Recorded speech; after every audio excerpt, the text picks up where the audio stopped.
Well, hi, and welcome to another LRCC Soundbite. So here we go, carrying on looking at some of the things recorded in the Bible about Jesus by a man called Luke. This week, Jesus has some words to try and make us feel a bit better. But sometimes things aren't always as easy as it might seem. You see, Jesus told his friends, don't worry. Don't worry about your life, about having things to eat or about having things to wear. Life is so much more than just those things. I don't know if you remember Bobby McFerrin sang that great song, Don't Worry, Be Happy.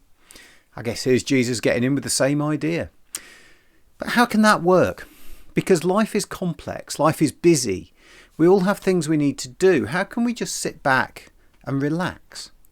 Jesus gave some examples. He said, look at the birds. They don't plant or harvest. They don't have stores or barns, but God still takes care of them.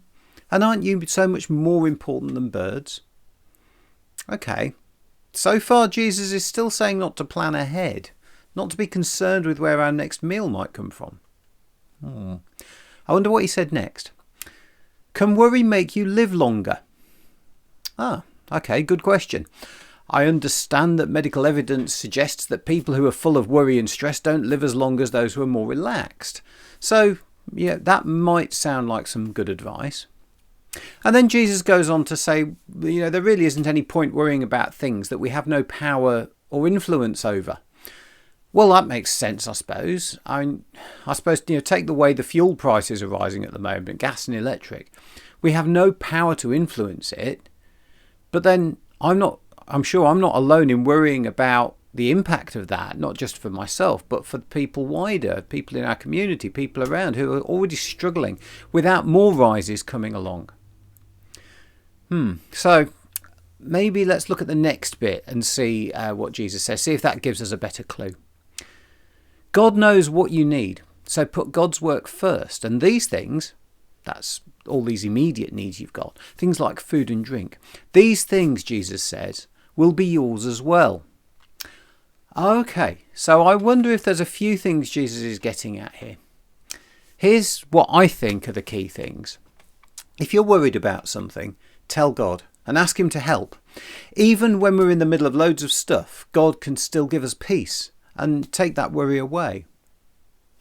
Second, if you're doing something that God is directing you to do, he'll always make sure that everything you need is always there. You might not know, I guess, even where the next meal is coming from. But if you're in the right place with God, you won't starve because God doesn't abandon us.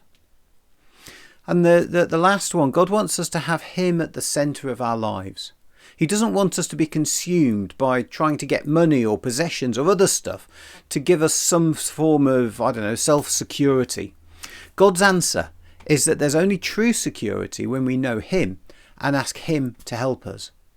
So do I still worry? Yes. Sometimes I think I probably worry needlessly about things I can't change.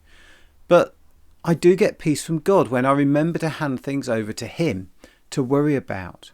And in that context, I can not worry. I'd be really happy to talk to you more about what it means to have God help us in our lives. You can always get in touch with me or anything else that strikes a chord with you in these soundbites. I hope you have a worry-free and a stress-free week. I'll see you next time. God bless.